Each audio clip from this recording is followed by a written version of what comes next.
Hi guys, today is my review and thoughts on new music album by The Weeknd, Down of Fame. And here what I have to say, as it's obviously called Down of Fame, it has some kind of connection to the radio, and I mean it made in a style of the radio, like it's playing all the time, or at least you can feel that entourage of the radio. And I do think that it's a kind of copycat of the old music by Michael Jackson, maybe, or those stars from late 80s or late 70s and early 90s. I think more even 80s. Yeah, it was inspired by that. But that's not all. And of course, one of the shocking parts of that album is that the face of the old Weeknd appears on it. At least when you listen to it, and also some music videos when he appears in his old I don't know, appearance. Just like he got older, and that's pretty shocking. I'm not sure if that's a metaphor or something, but maybe it's connected to the fact that he's going into retro, and retro is something old, and the weekend became old too. Or maybe I'm wrong, I'm not sure, but that's what I think. I do feel that most of the album being inspired by Michael Jackson music in the late 70s and 80s, especially all those percussion, those very old synths, and very retro synth, like almost like in Kavinsky music. And but that's not all. I believe that they also secretly been inspired by Depeche Mode, or maybe I don't know, Pet Shop Boys, something like that. Those European groups that were very famous in 80s and beginning of 90s, and yeah, like those not straight, not normal music, but it's very vibey, and it's like almost built on the feelings only. Like you won't find any logic in it from the first point of view, and that's how I feel. But at the same time, it's not really a Depeche Mode. It's not really a Pet Shop Boys. It's more like a copycat of it, and I clearly hear the fingerprint of the Swedish producers. And when I check on the album, I found out that it was pretty much a bunch of the Swedish producers that work on that album, including Max Martin. And that probably gives it the great studio quality sound design.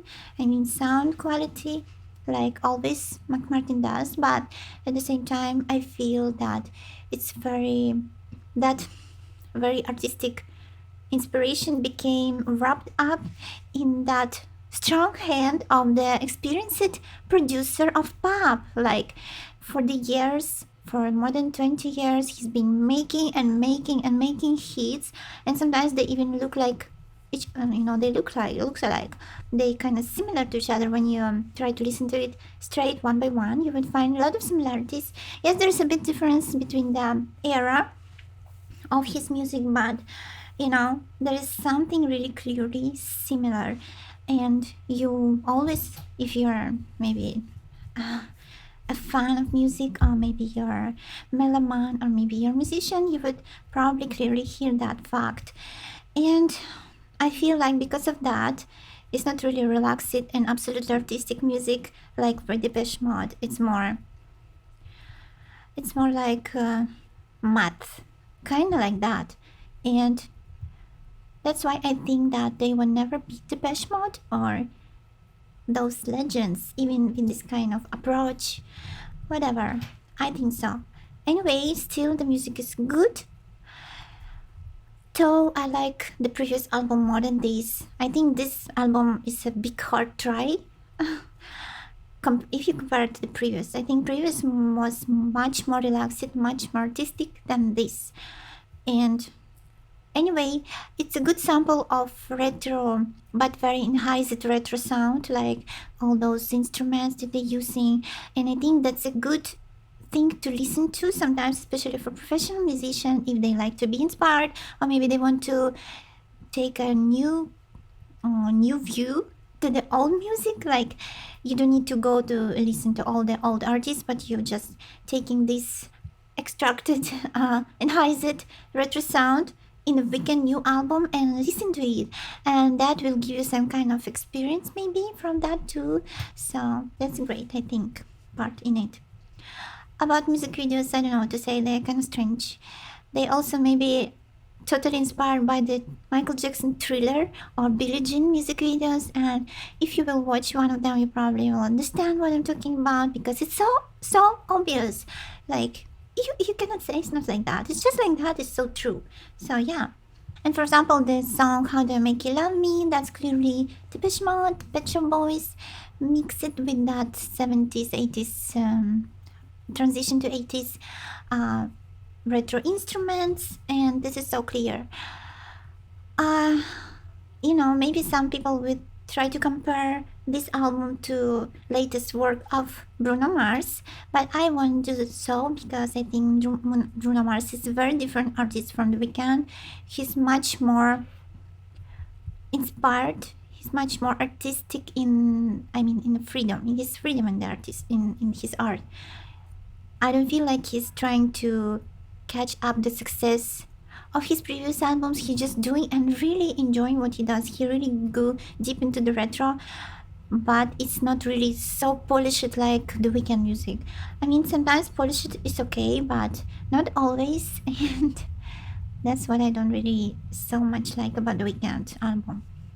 Too, but anyway, he's still a good and great artist, and what I like in this album also, I like how they work on his vocals. They try to change it really dramatically, drastically, they changing the voice with all these distortion effects and changing his timbre of his vocals and trying to apply all different kinds of special effects on it, and it really works because maybe they see that The Weeknd, though he's one of my favorite artists, about the vocal, his vocal is amazing, so beautiful, and I don't know, it's just so beautiful. But sometimes artist clearly has to change his image and has to change the way he sings, simply because the public can get tired of him, no matter how talented he is. And that's what they're trying to fulfill in this music album. They're trying to give him that change, that hint of something fresh, and I think they succeed in this. The song "Sacrifice" is one another sample of that vocal distortion, where they're trying to change his vocal, his image, and it's also retroish, but yet you can hear the hand of Swedish producer on it.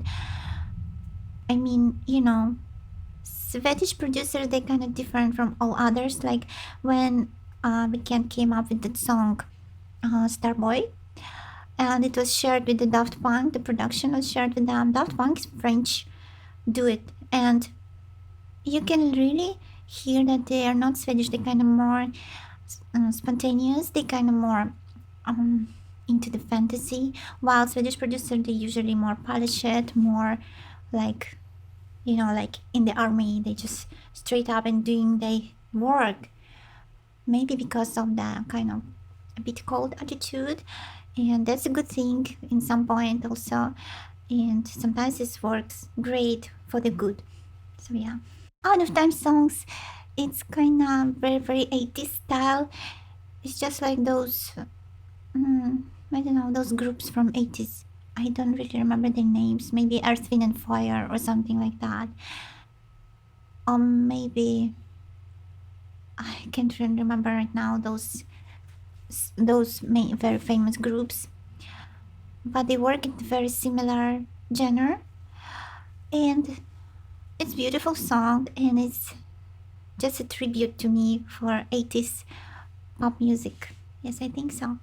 And the song "Here We Go Again" is beautiful and relaxing, but I'm kind of getting tired of The Weeknd singing all the time with the same similar vocal, kind of similar.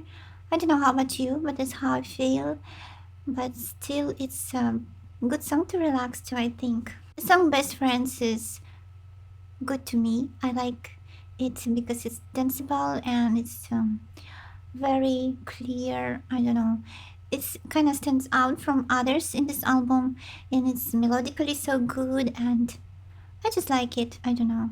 is kind of different and still a bit retro, at the same time modern. I like it so much. And the song Into Someone Else again is a tribute to 80s romantic songs. Like in 80s there was many groups, singers, especially male singers and male groups that sung this kind of romantic, beautiful melodies for slow dances, and I think this is kind of tribute to it.